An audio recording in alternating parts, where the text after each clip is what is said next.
We will start by reading the verses that Prabhupada gave in the introduction.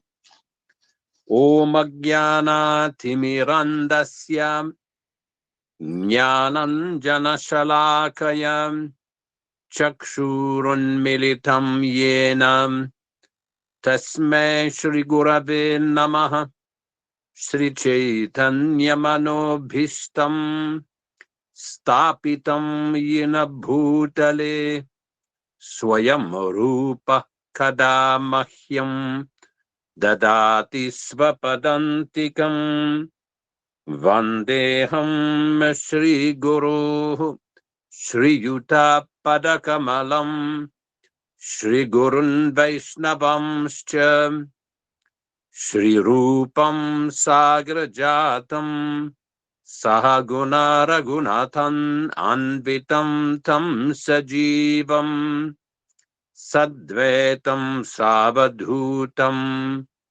Parijana Sahitam Krishna Chaitanya Devam Shri Radha Krishna Padam Sahaguna Lalita Shri Vishakanvitam Scham E Krishna Karuna Sindhu Dinabandhu Jagatpati Gopesha Gopika Kanta Radha Kanta Namostuti Tapta Kanchana Gourangi Radhe Vrindavaneshwari Vrishabhanu Suti Devi Pranamami Hari Priye Vanchakalpa Tarubhyascha Kripa Sindhubhya Evacha Patitanam Pavanibhyo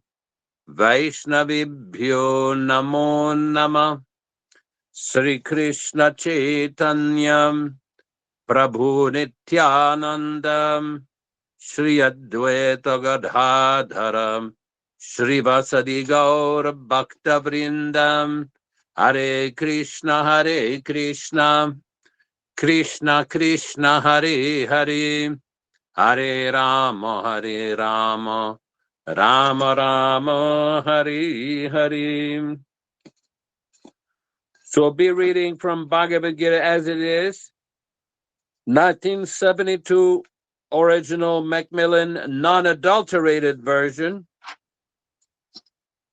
All purports, translations, and commentaries by His Divine Grace A.C. Bhaktivedanta Swami Prabhupāda, Founder-Ācārya of the International Society for Krishna Consciousness, also known as the Krishna Consciousness Movement.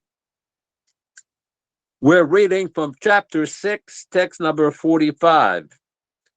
Prayatna dyatamanastu yogi samshuddha kilbishaham aneka janma samsiddhas tatu yati param gatim. Prayatnat, by rigid practice, yatamanaha, one who endeavors to, but yogi, such a transcendentalist, samshuddha, washed off, kilbishaham, all kinds of sins, aneka, many, janma, births, samsiddha, so achieve perfection, tataha, thereafter, yati, attains, param, highest, gatim, destination. Translation by Srila Prabhupada. But when the yogi engages himself with sincere endeavor in making further progress, being washed off of all contaminations, then ultimately, after many births of practice, he attains the supreme goal. Purport by Srila Prabhupada. A person born in a particularly righteous, aristocratic, or sacred family becomes conscious of his favorable condition for executing yoga practice. With determination, therefore, he begins his unfinished task and thus he completely cleanses himself of all material contamination. When he is finally free from all contaminations, he attains the supreme perfection, Krishna Consciousness. Krishna Consciousness is the perfect stage of being freed of all contaminations. This is confirmed in the Bhagavad-gītā. Yesham tvantagatam papam jananam punyakarmanam tidvandva moha nirmukta bhajante mam dhridavrata.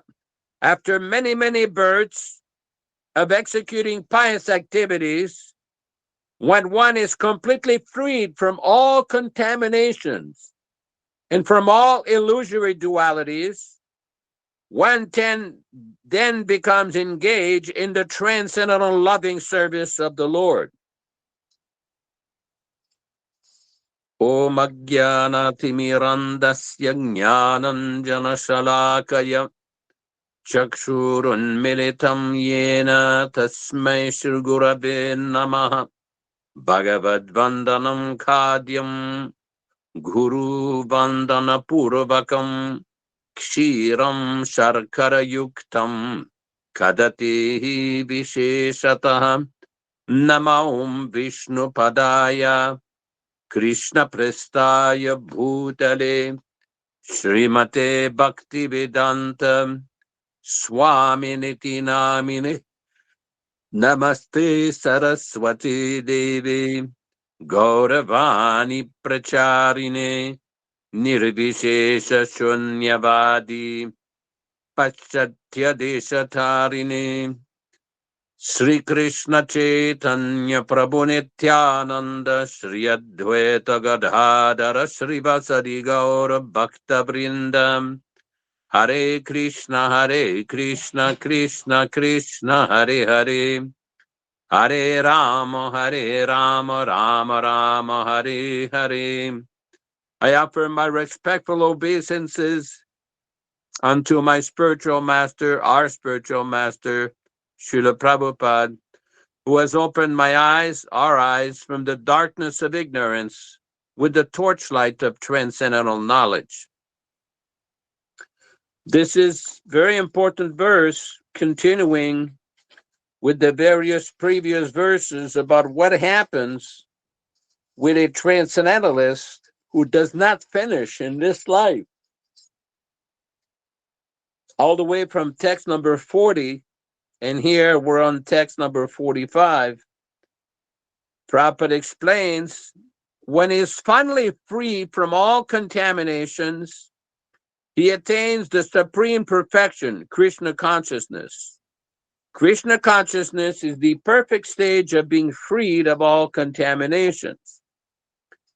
When we look further in chapter 7 in the Bhagavad-gītā, in text number 19, we see that the same theme is being discussed by Lord Krishna.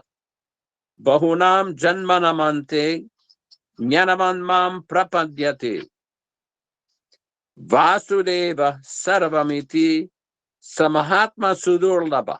This is on page 390 of the original edition.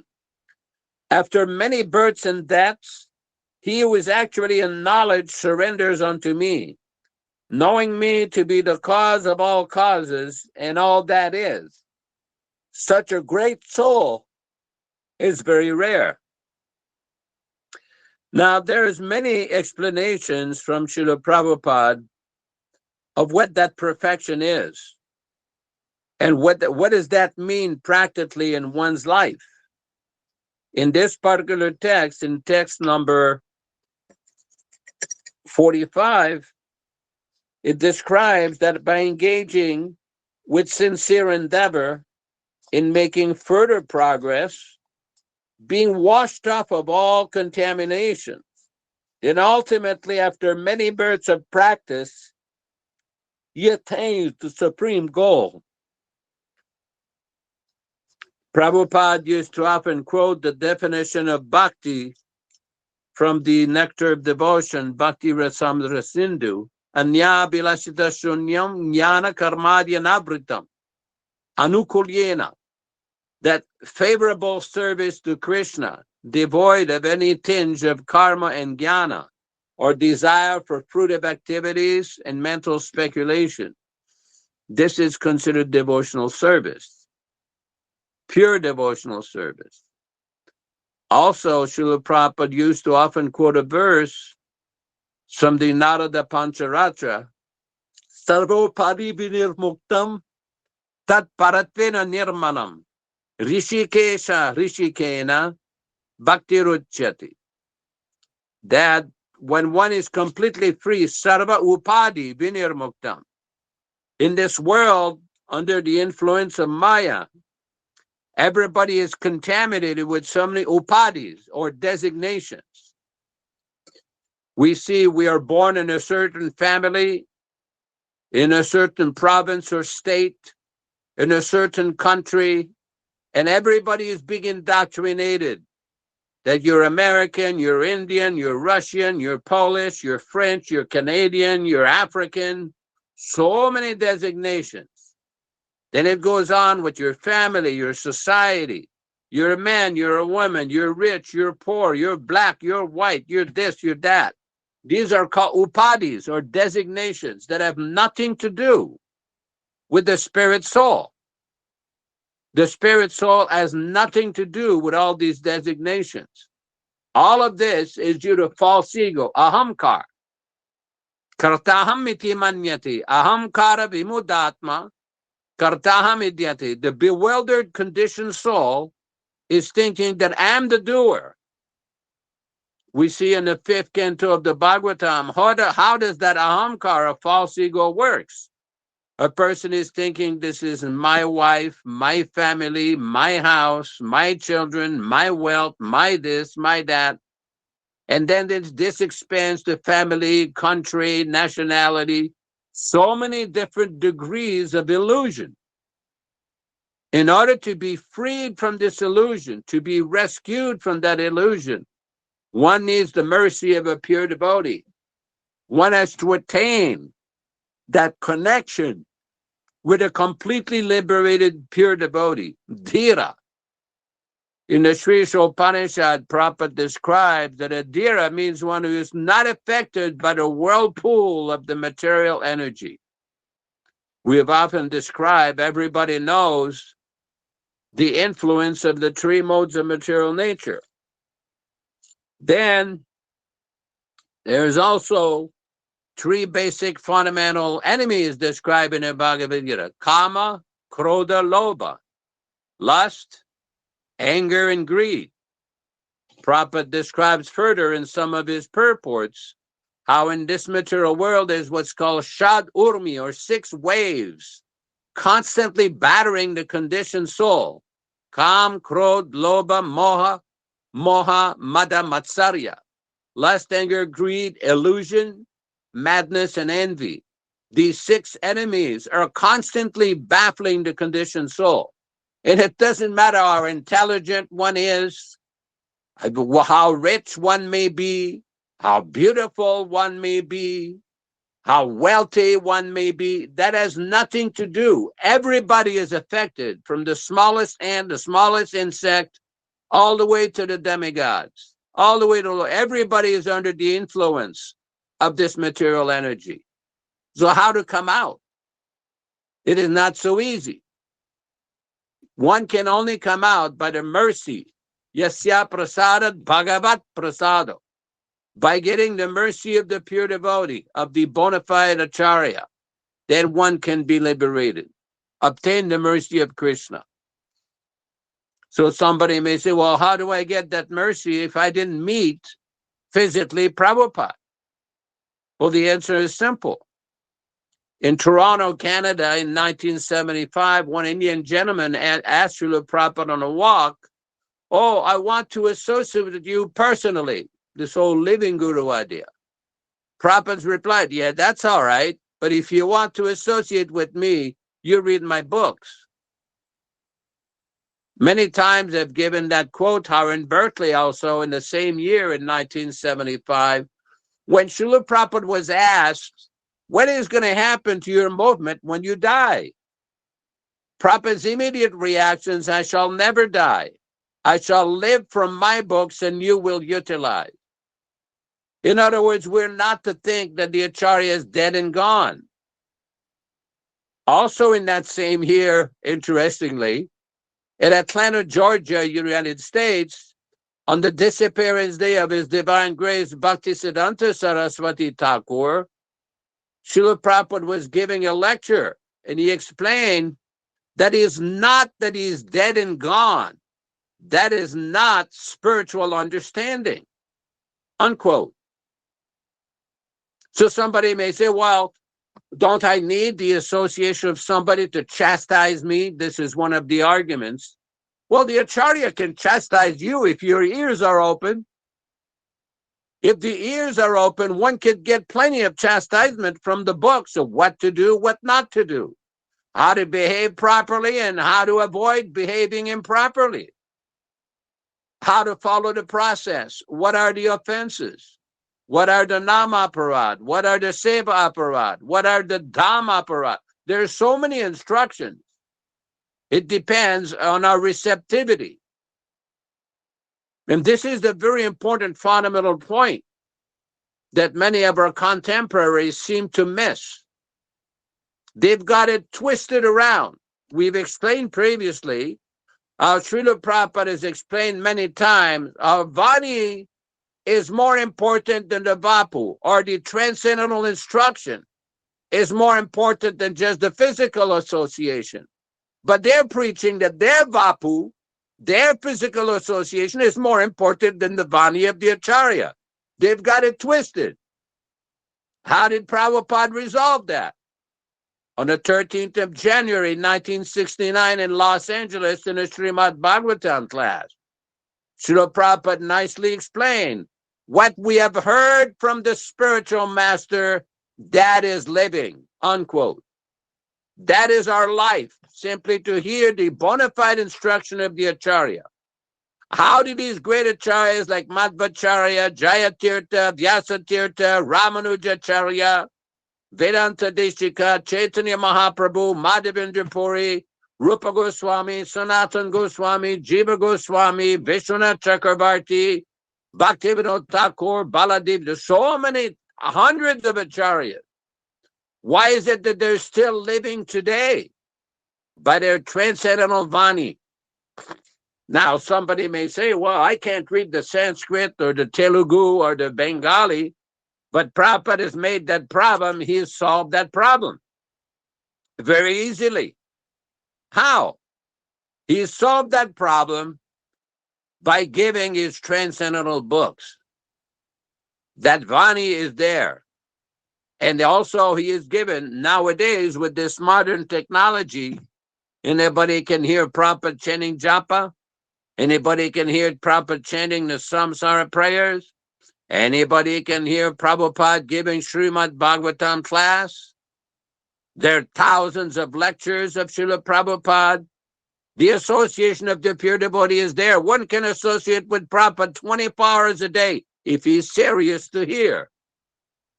How is that process of bhakti described in the Srimad Bhagavatam?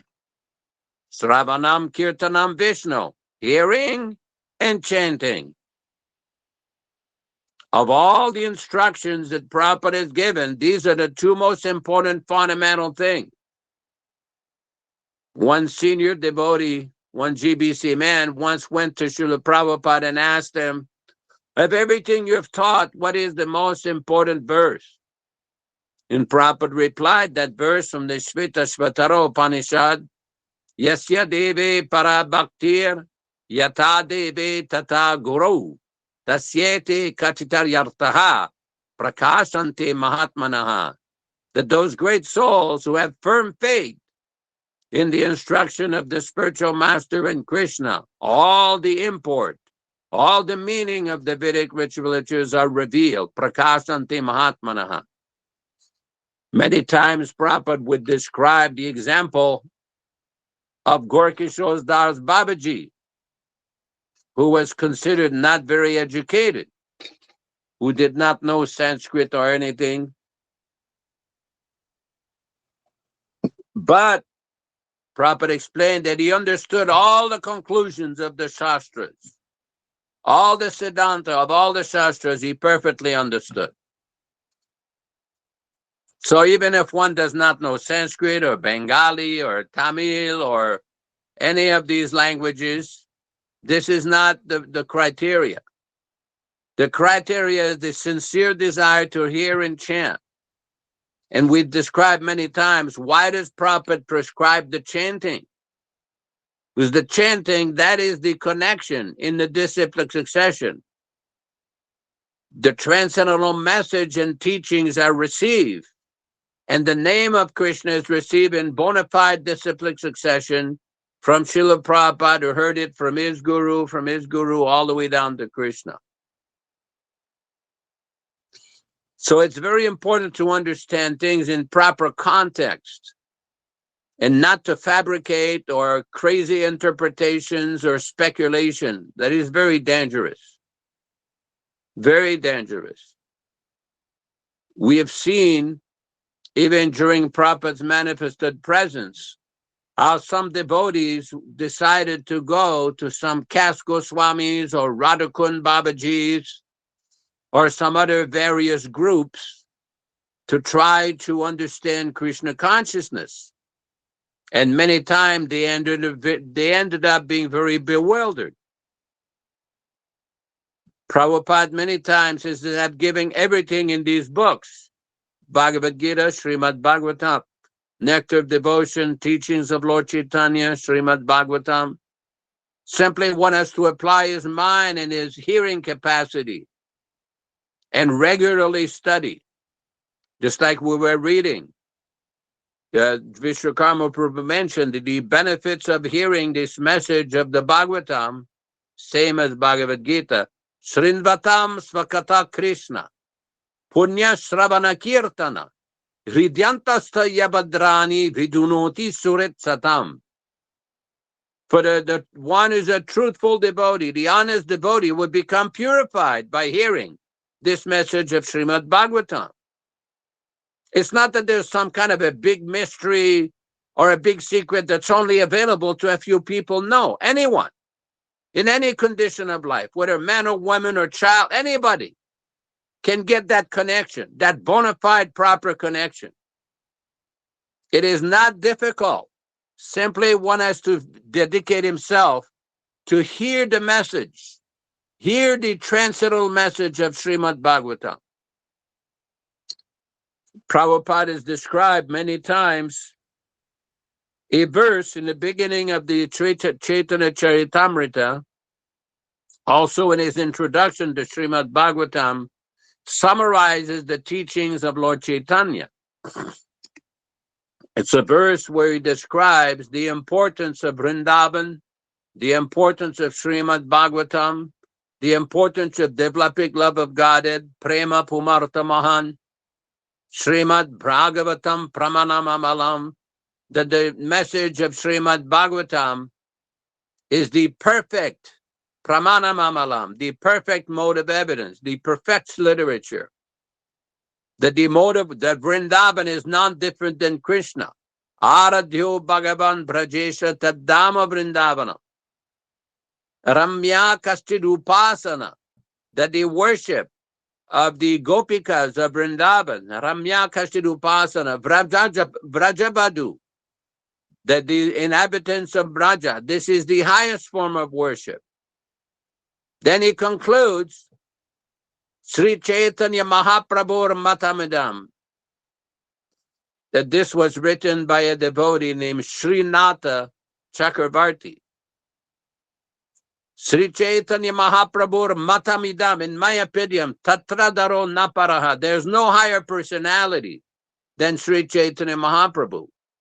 Just like we have all read and heard in the Chaitanya Charitamrita, the example of Rupa Goswami and Sanatan Goswami when they first met Lord Chaitanya.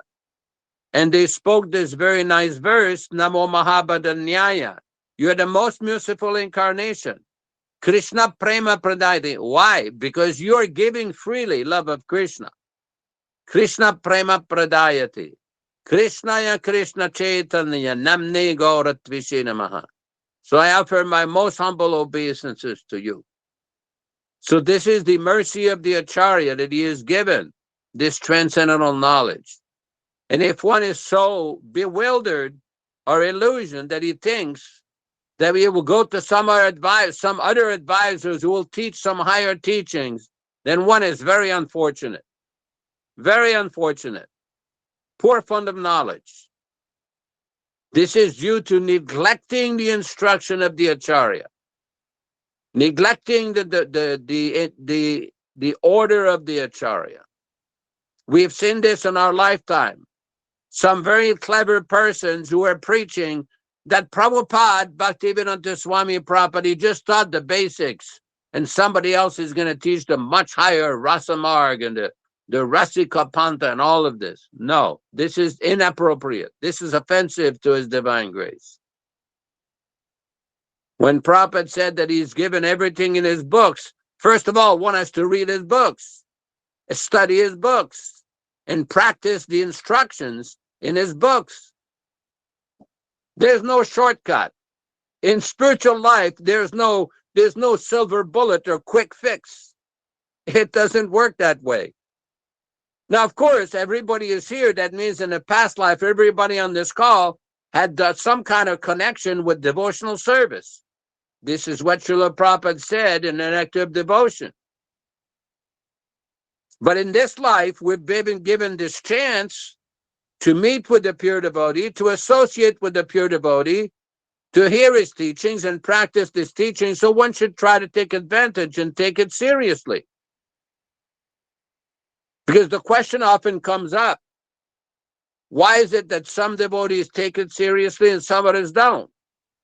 Well, it depends how much hearing capacity you have, how sincere we are, how serious we are.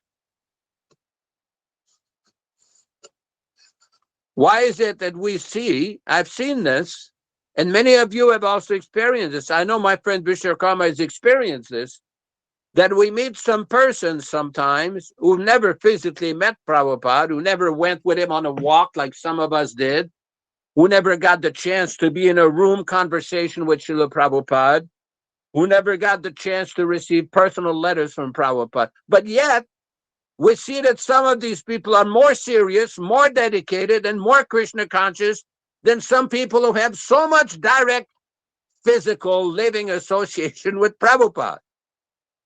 Because they're serious. They're hearing. Anybody can hear. It doesn't matter. Man, women, child. Just like sometimes people have a misconception that all devotees are equal. Well, we're spiritually all equal, but it's up to us to make the proper advancement. The mercy is there. Prabhupada often gave the example, the mercy of the spiritual master or Guru Kripa is always there, just like the rays of the sun are always there. But if one chooses to remain in a cave or in the darkness, how will one get the benefit? So in this way, we have the mercy of the spiritual master. The teaching is there. The instruction is there. The holy name is there. The Bhagavatam is there. Srimati Tulsi Devi is there. Simply, we have to take advantage of it. Then there will be some relief from the pangs of this material world. I often mention this example that in 1993, I went to Florida to visit an old devotee friend.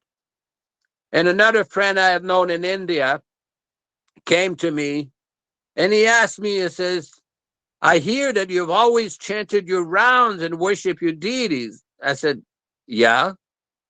I said, what about you? Don't you chant your rounds? Don't you worship the deity every day? Don't you worship Tulsi? He said, well, not so much. And I've had this problem, that problem. I said, he says that he was driving in a car several hours a day to sell products. I said, will you have a tape recorder in the car? He says, yes. You can put a tape of Prabhupada chanting Hare Krishna, chanting japa. You can chant along with Prabhupada. You can hear the Bhagavatam. It just depends on your consciousness, whether you are connected or not. That is the idea, to get properly connected. That is the important point. So we'll open up for discussion. I know last week in one of these classes, we started to discuss the disciplic succession of Lord Chaitanya Mahaprabhu and the connection with the Gaudiya Sampradaya. So I don't know. I mean, sure, there's a lot of different topics that can be discussed. So we can open things up and see how everything is. Hare Krishna.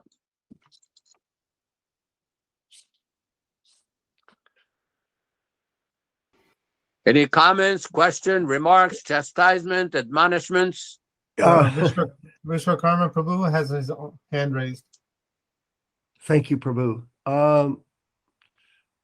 Thank you for the wonderful class. It was inspiring, to say the least. And I wanted to mention that Prabhupada had told us that he only met his guru 4 or 5 times. That was it. And he wasn't a prominent member of the Gaudiya Math in the perspective of his god brothers. After all, he was a grihasta for many years, and he worked in a pharmaceutical company that he had started. And he was taking responsibility for his family life seriously. But he did receive certain instructions from his guru that he took to heart as a person.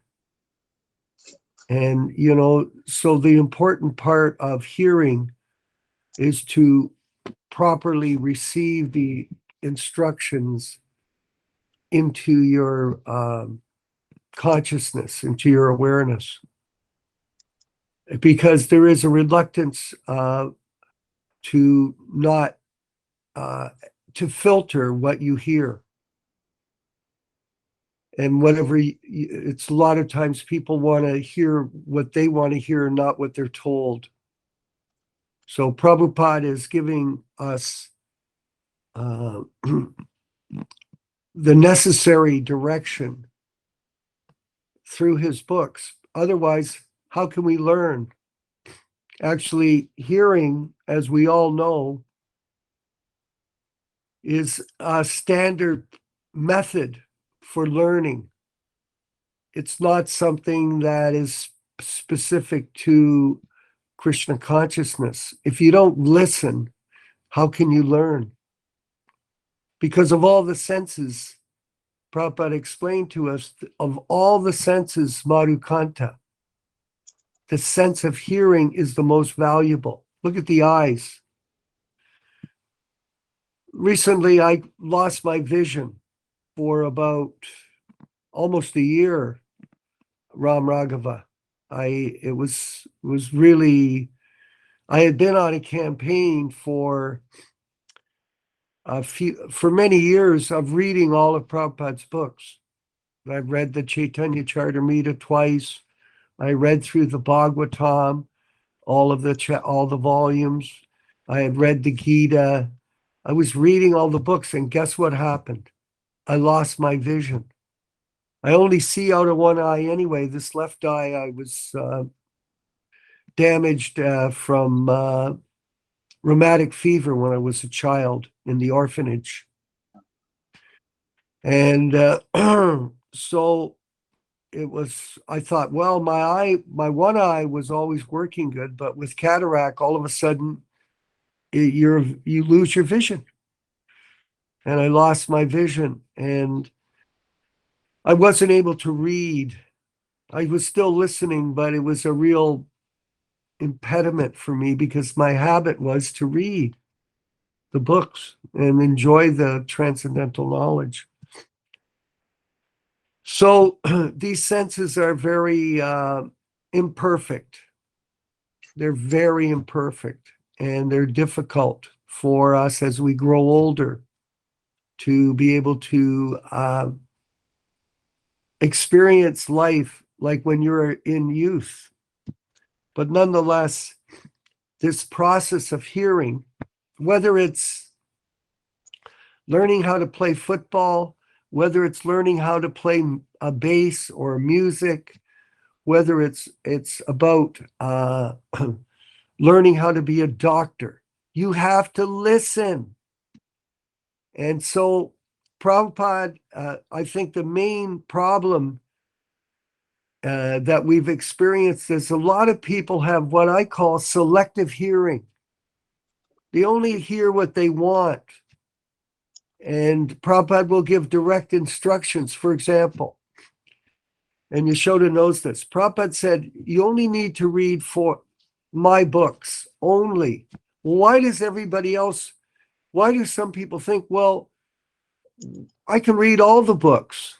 Well, Prabhupada occasionally mentions about these different scriptures and this and that, and maybe for a select few of his disciples, they can read them. But in general, Prabhupada said, you just read Chaitanya Charitamrita, you read the Srimad Bhagavatam, you read the Nectar of Devotion, and you read the Bhagavad-gītā. These books, these four, that's simple. And if people think that they're minimized by not reading the other books of so-called other gurus or acharyas, they're wrong 100%. We all have that experience. When you read the books of Srila Prabhupada, you realize that the more you read them, the more you learn from them. It's an amazing phenomena. And so this is all part of what we call the Vani incarnation. This Vani incarnation is a sound manifestation of Srila Prabhupada himself. Okay, Ram Raghava. Prabhupada had a very strict schedule. He had a very strict schedule of work. And what was that work, Madhukanta? Well, the main work every day was he was translating the books. He was focused on that. When he was in LA, when he started the translations of the Chaitanya Charitamrita, they were on a marathon to get it done. Why? What was Prabhupada saying about his life? Well, he was trying to finish this work before he left his body. He had a sense of awareness that old age is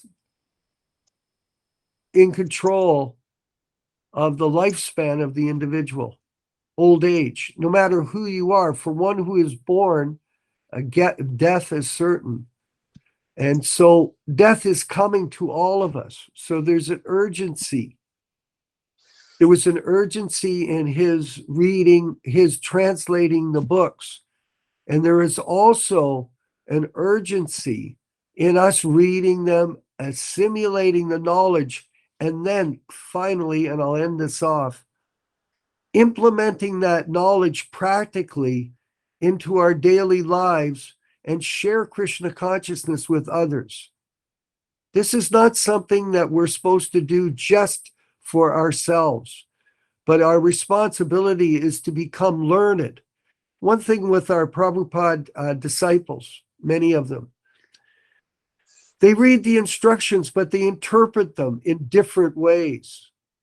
It's very clear what Prabhupada is telling us, but people interpret the words to suit their own selfish purposes. This is an interesting look at Maya that's going on, especially in the ISKCON movement, where they either don't read the books, but they make all kinds of proclamations of philosophy, or if they read them, they interpret them. Even in the case of some devotees, they've gone ahead and changed the books. They've got thousands and thousands of changes to the books for some reason in their minds, they think this isn't right. I was just talking to a devotee yesterday about this one fellow from New Zealand, Devamrita Swami. You can see his so-called Swami, but you can look at his Ram Raghava, you can look at his 2002 Vyas Puja homage, and he coined the phrase post-Prabhupada books. Think about it. Post-Prabhupada books. You take the Vani incarnation and you change it. Where did he come up with that? Who gave him that idea? Well, I'll tell you where he came up with it.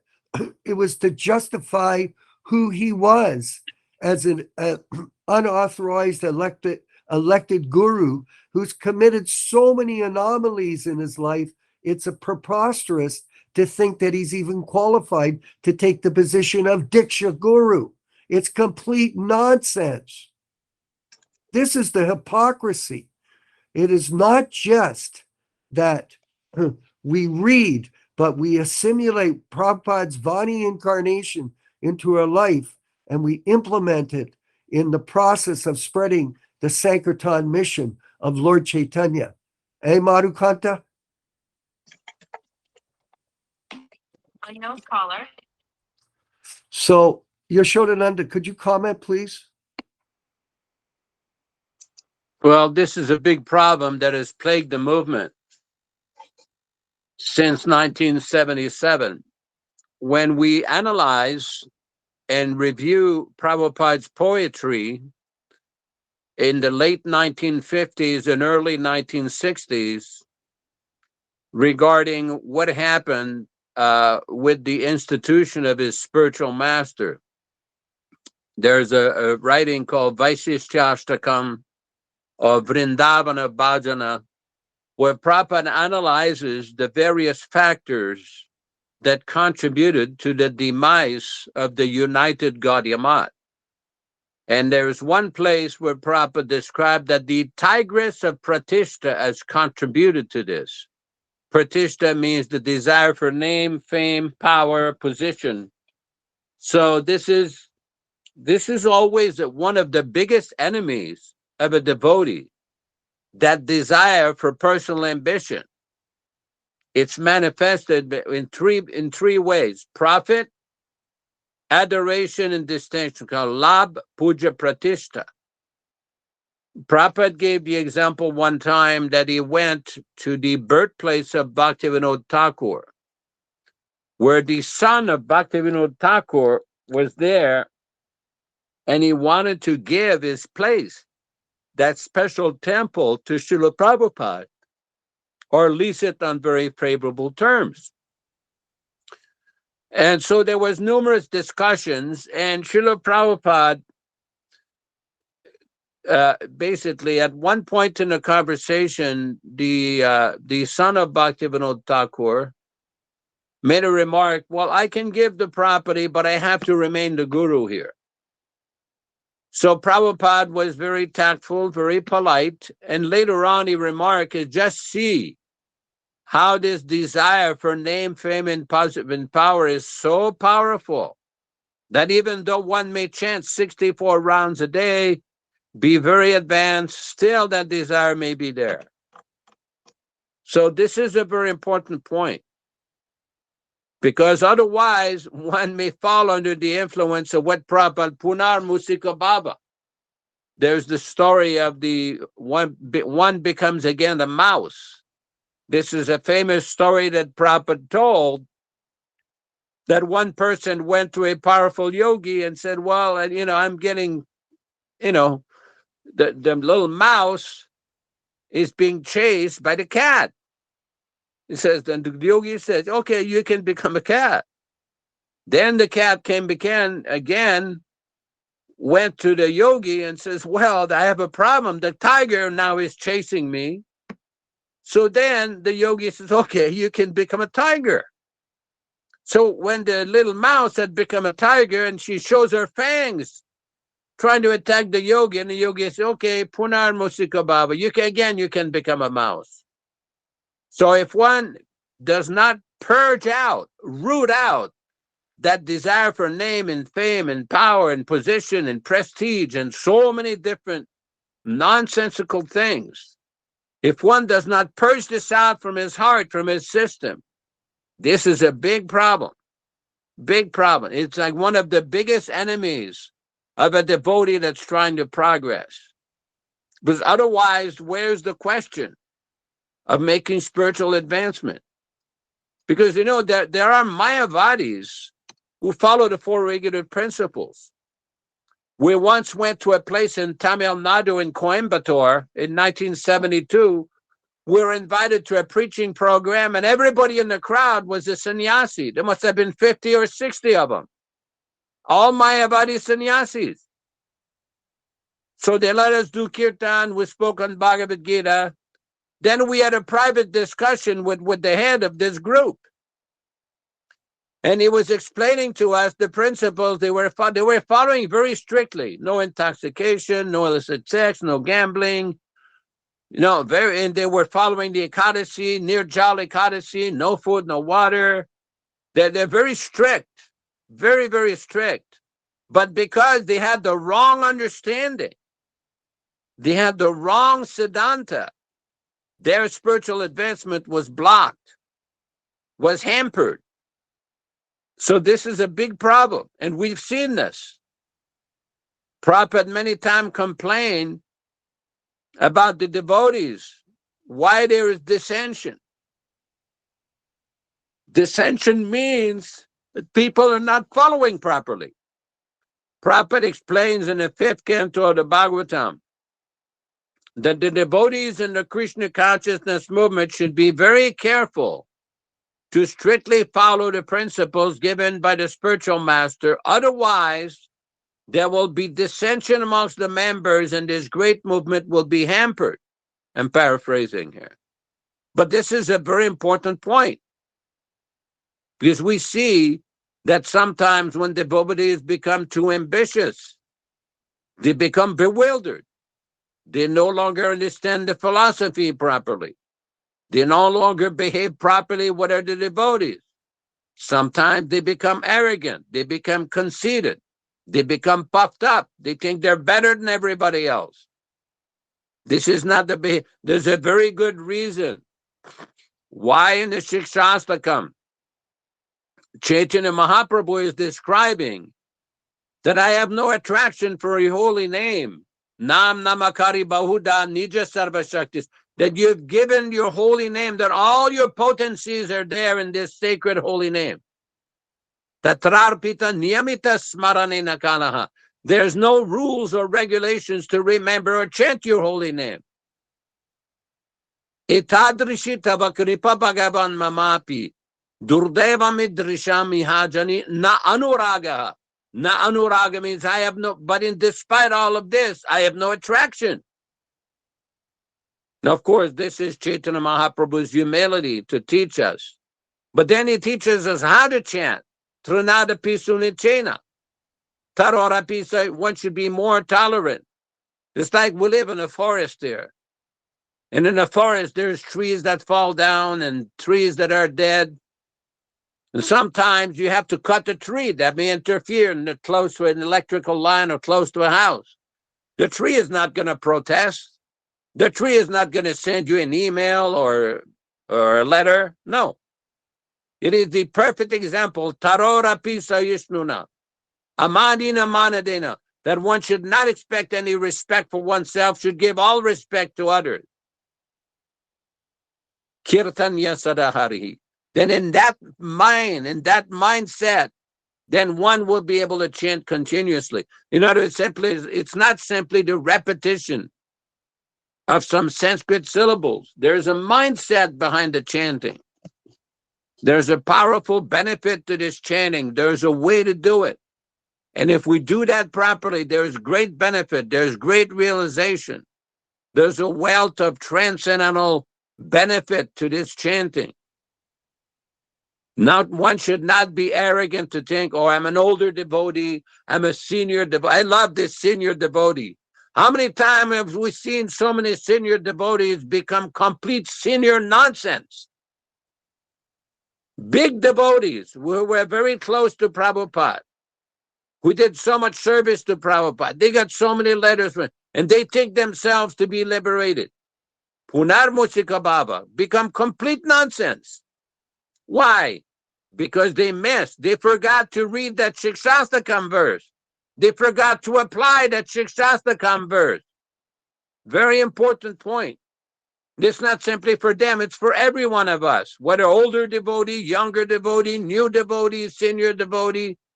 Simply one has to follow Prabhupada's instruction, then everything will be there. All success will be there. Hare Krishna.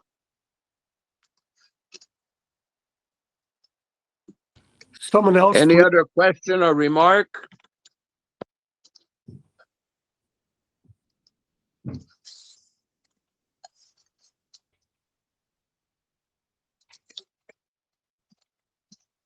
No question, no remark. Everybody understands everything perfectly. Very good. Eva Goswami. Thank you, Yaśodā-nandana Prabhu. May I know how you came to know the devotees and meet the devotees? I'm not quite sure I understand your question. Can you please repeat it or re-explain it? Yes. When did you meet the devotees and how did you become part of the devotee community? In 1960, I was born in 51. So in 1967 in Montreal, Canada, I lived in Quebec City a couple hours away. In 1967, in the summer, there was an international exposition called Montreal Expo. So all different countries around the world had different pavilions, different nice places they had built. And the India pavilion, they had invited Srila Prabhupada and his disciple. The government of India made an arrangement for Srila Prabhupada and his disciples to do kirtan and lecture. So I was there with my parents, and I happened to see Prabhupada and listen to the chanting, and I was trying to follow along with it. I was like 16 years old. So I heard the chanting, and I was just fascinated because I was practicing yoga and reading. At that point in time, I was reading the four Vedas in French, translated by some Sanskrit academy in France. But I couldn't understand much, the idea of demigods and these things. So when I saw Prabhupada chanting, it was like, wow, this is amazing. So my parents tried to yank me away to go to some other places, and I escaped and came back again, listened to the chanting. And at one point, Prabhupada looked in the crowd and looked at me, and I felt like very energized.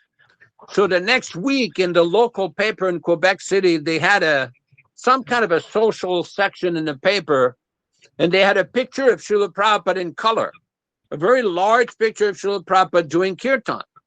So I took that picture and put it on the wall, because I had different pictures on the wall. Actually, I even had a picture of Lord Chaitanya dancing. I didn't know who he was. I was studying different things about India. So I had a picture of Vrindavan, a picture of Lord Chaitanya, a picture of Mahatma Gandhi, all kinds of things on the wall. And I would light some incense and practice yoga with that. And I remember the chanting. And every morning when I do the yoga, I would try to do the chanting. So what happened is that 2 years later in 1969, there was one hippie that came to Quebec City in front of a big castle called Chateau Frontenac. And there was a park there, and he was getting 50, 60 people chanting Hare Krishna. And I remembered the chanting. So after one of these sessions, I went to him and says, oh, I saw some Swami in Montreal 2 years ago. He says, and this hippie says, yeah, I met the Swami several times. And one time, for a few minutes, he told me, whoever you meet, chant Hare Krishna, try to give him the Bhagavad-gītā, and you give him some prasadam offered to Krishna. And although he was doing that everywhere, he was traveling from city to city, holding public kirtan in the park, and cutting up some fruits, offering it to a picture of Prabhupada and Krishna. So then at that point in time, he told me how to chant on japa, and he told me I should go to Montreal to meet the Swamiji in those days. So in the summer of '69, I went to Montreal trying to meet the Swami, but when I got to the temple, he was not there. They said the Swami has gone to Europe or Germany or England or whatever. So within a few days, I told these devotees I wanted to get a dhoti. They said, well, you can't get a dhoti. You have to be a devotee. I said, well, I'll be a devotee. And they looked at me strange. They said, you have to shave the head. I says, okay, I'll shave the head tomorrow. And I came, and I came there, and I said, I want to get the Bhagavad-gītā.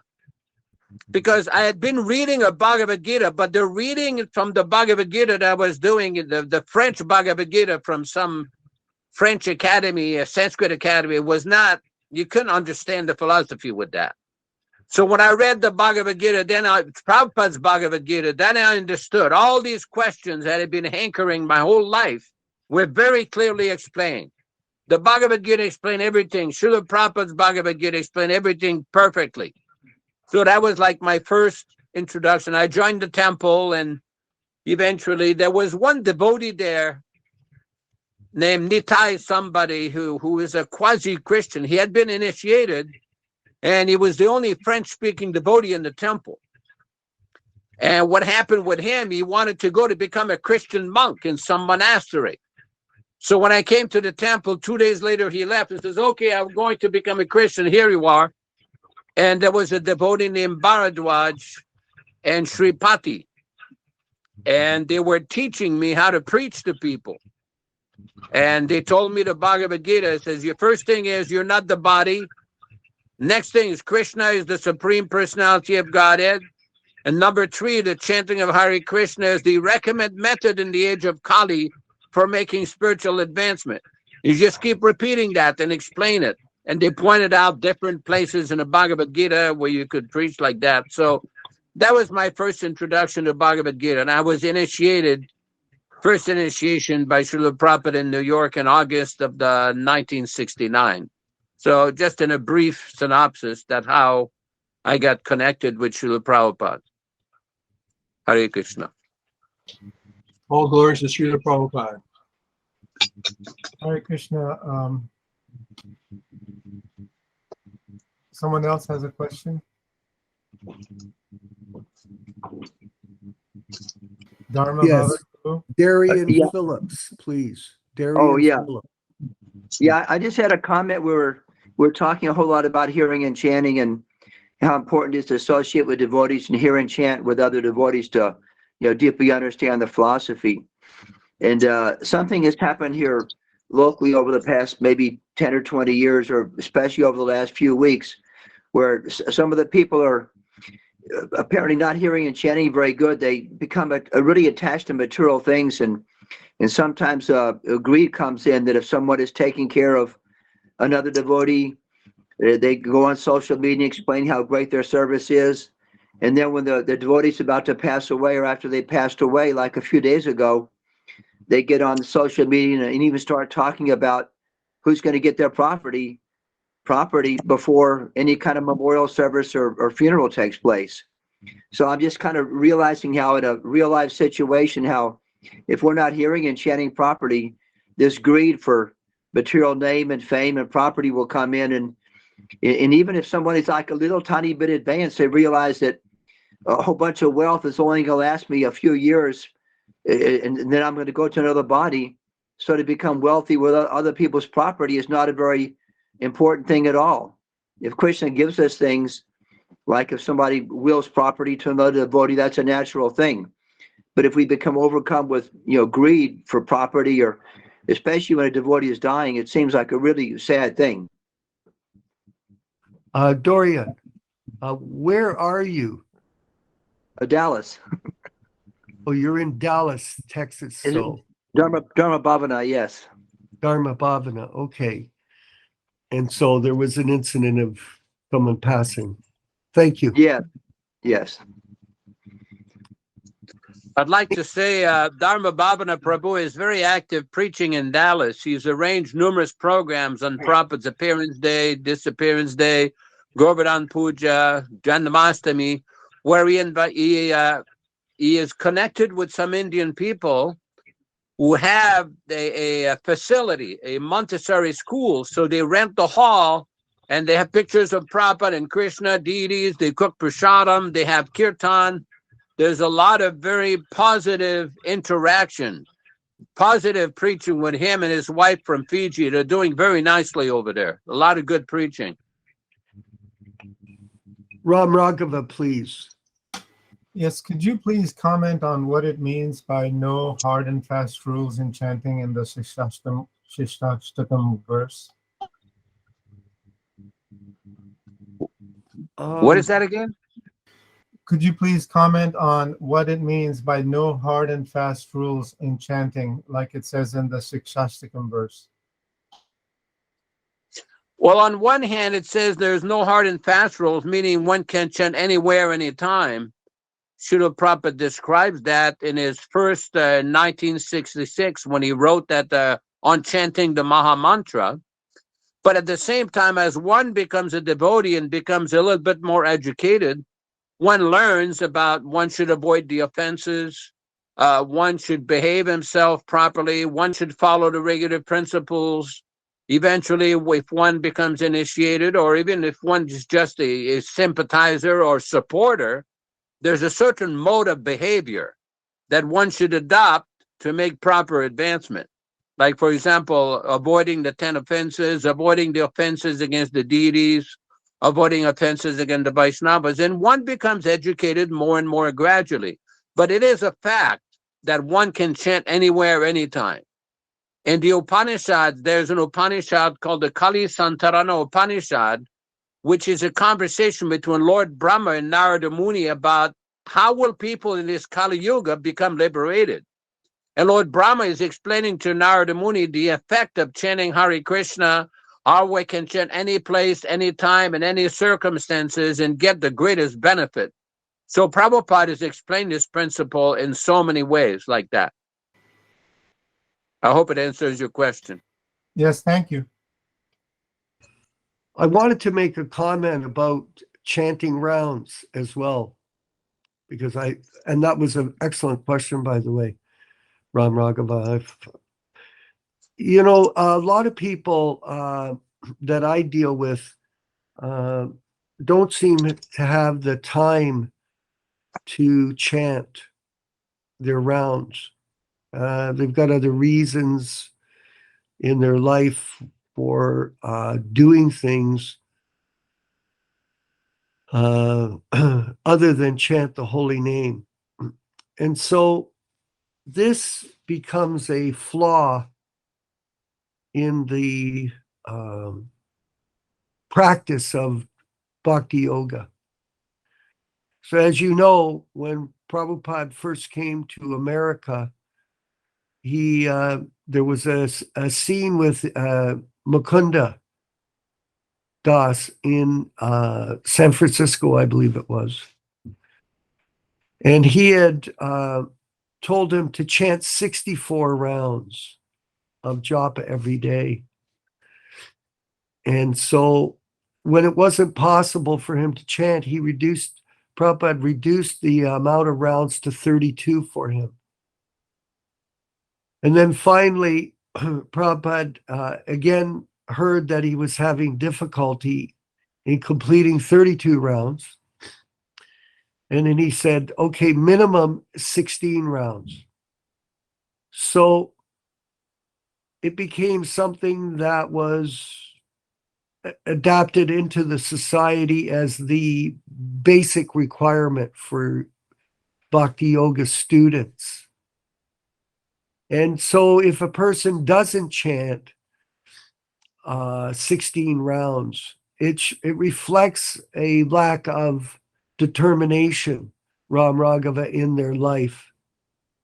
It reflects a lack of seriousness to be able to allocate out of 24 hours a day, to be able to allocate 2 hours a day somehow or other to chant your rounds.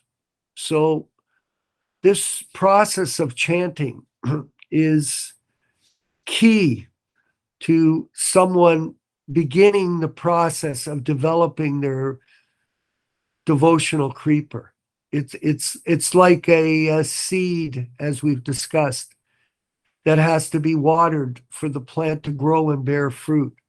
So the chanting. Now, sometimes we may have a better day of chanting than another day. One day better, one day not too good, like that, maybe due to circumstance. And that's understandable. You know, it's not everybody gets up every day and they're a fired up, focused person. They may be sick, they may have difficulty, they could have mental confusion, they could have problems with the house, the family, with their money. There's lots of things that you can have to disturb yourself, to become disturbed from chanting good rounds. But the main thing is to keep going. Don't stop. Don't give up. Never give up in the process, because Krishna is situated within the heart. This is also very important for us to know, that along with Prabhupada as guru, we also have Krishna as guru within the heart. And he is the supreme witness. He knows exactly everything we're doing. And if we remain fixed or focused on this process under the orders of our spiritual master, then Krishna tesham evanu kampartam aham agyana jantamaha. I, dwelling within the heart, destroy with the shining lamp of knowledge the darkness born of ignorance, Madhukanta. It is from within the heart that you make advancement by the grace of Guru, Shastra, and Krishna.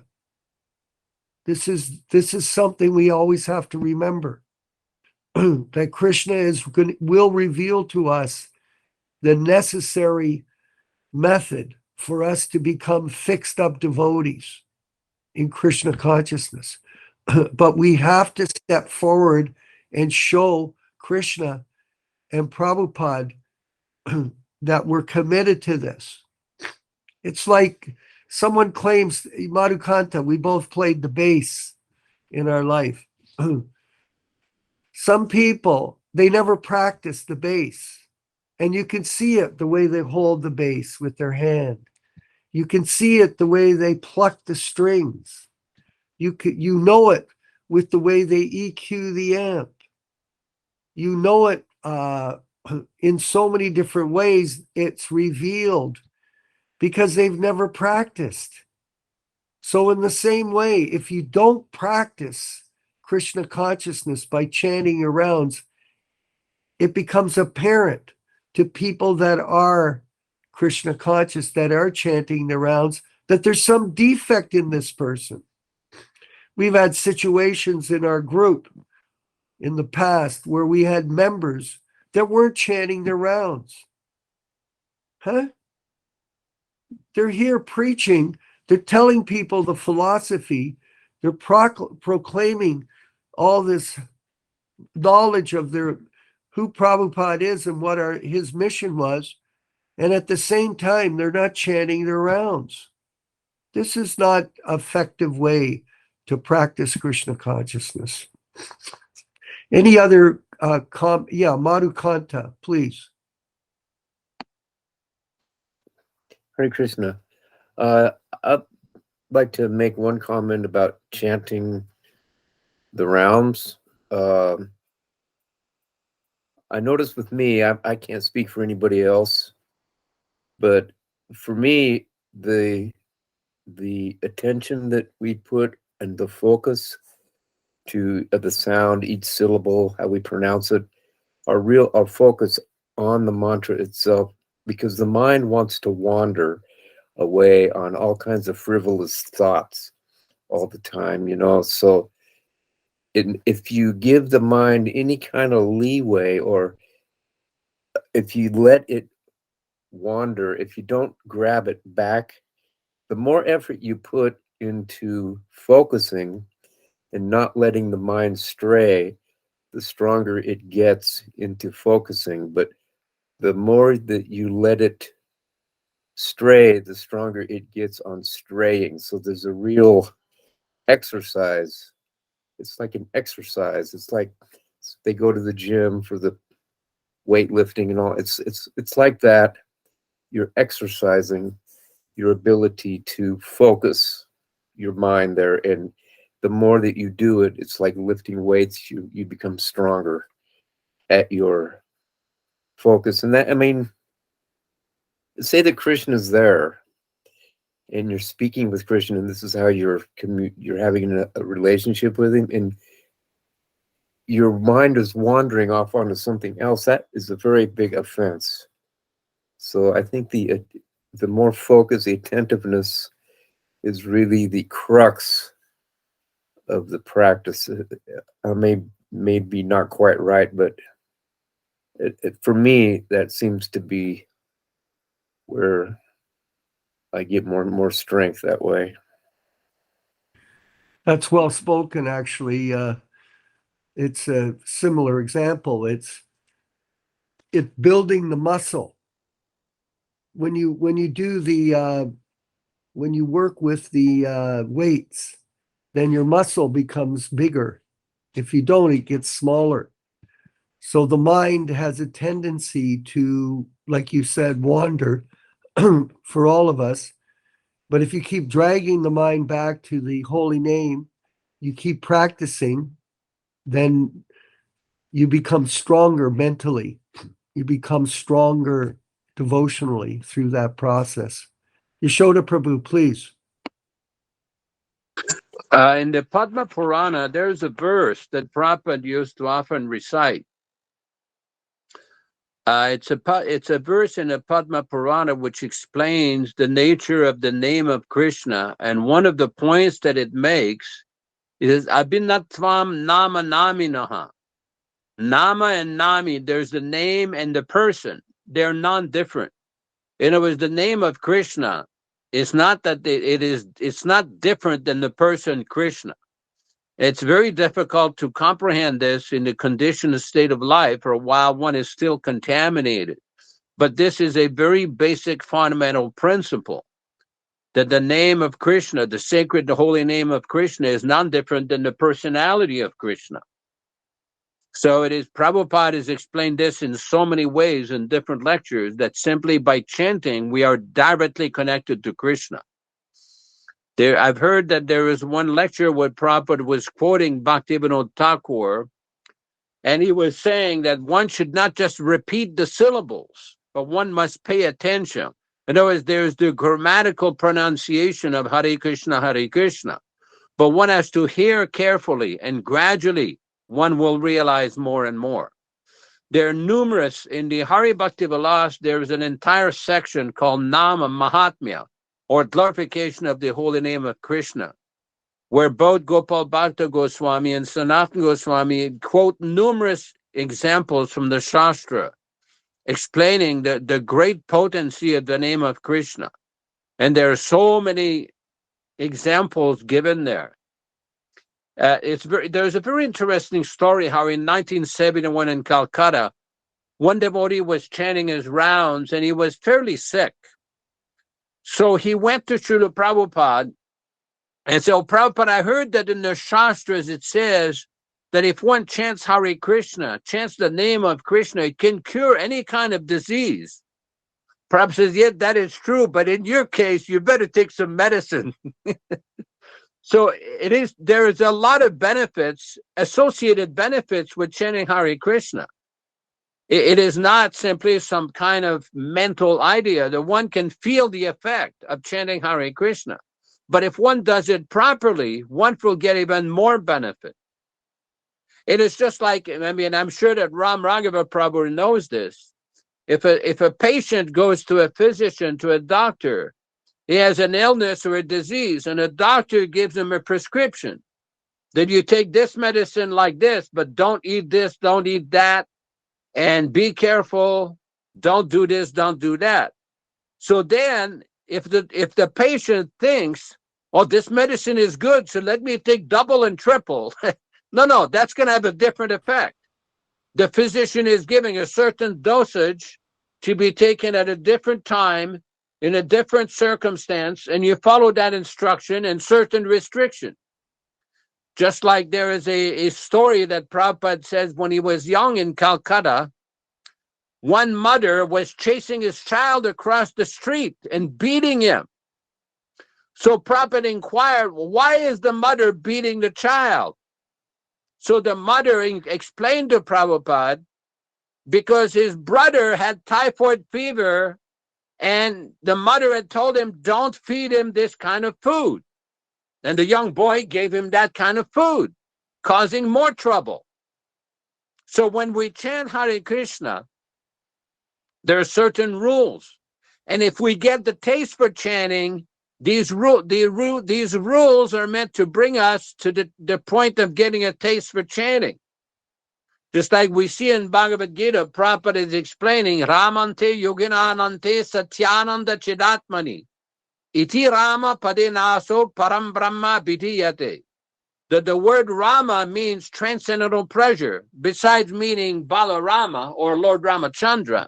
It also means transcendental pleasure.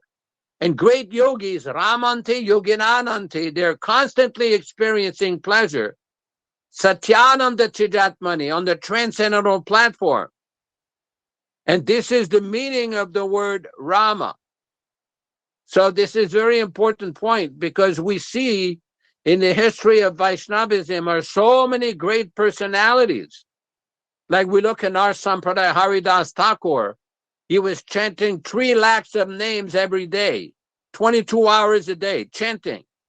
We have heard the story of Raghunath Das Goswami, who was practically not sleeping, just eating a small handful of buttermilk and very simple food, but he was very, very thin. He was chanting and glorifying Krishna all day.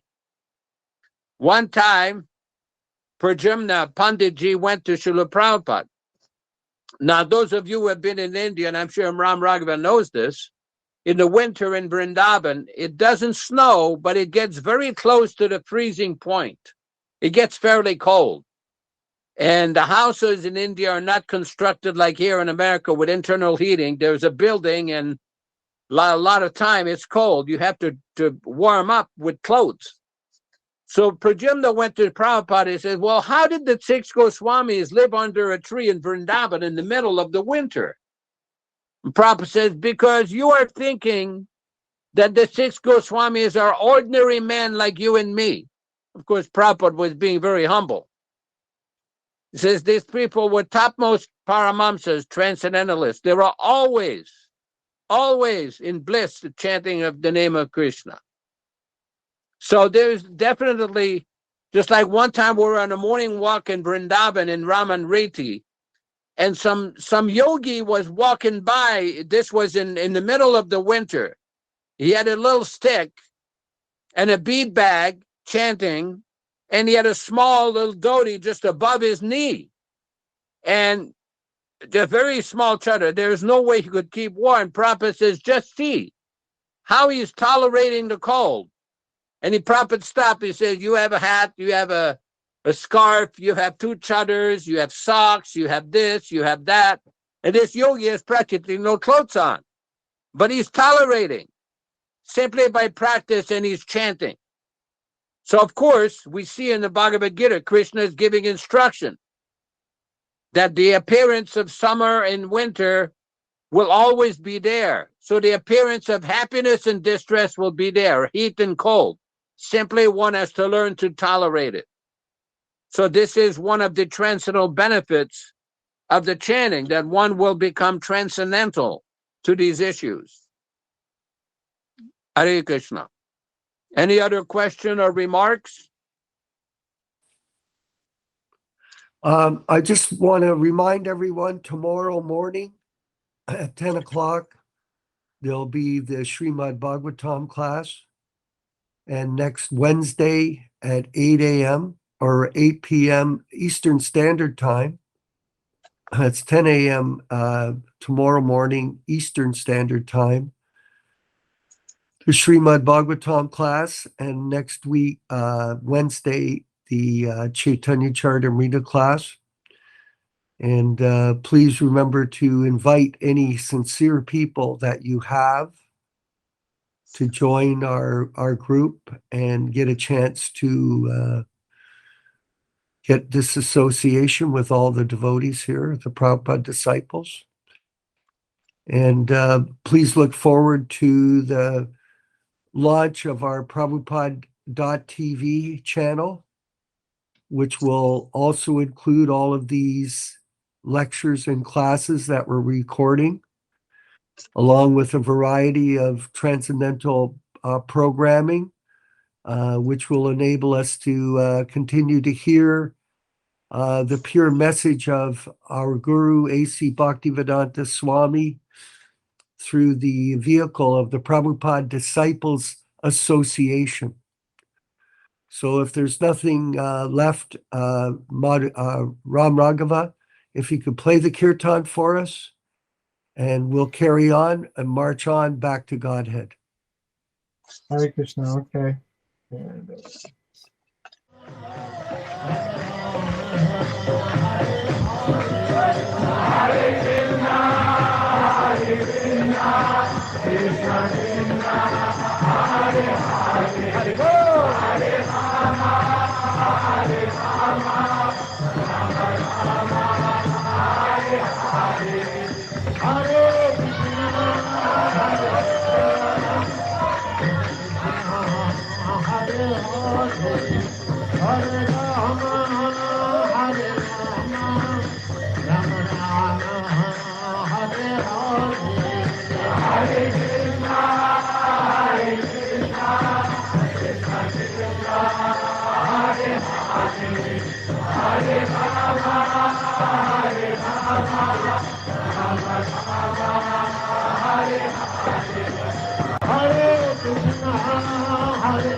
Hare Krishna Vanchakalpa Tarubhyascha Kripa Sindubhya Evacha Patitanam Pavanebhyo Vaishnavebhyo Namo Namaha. Hare Krishna, Hare Krishna.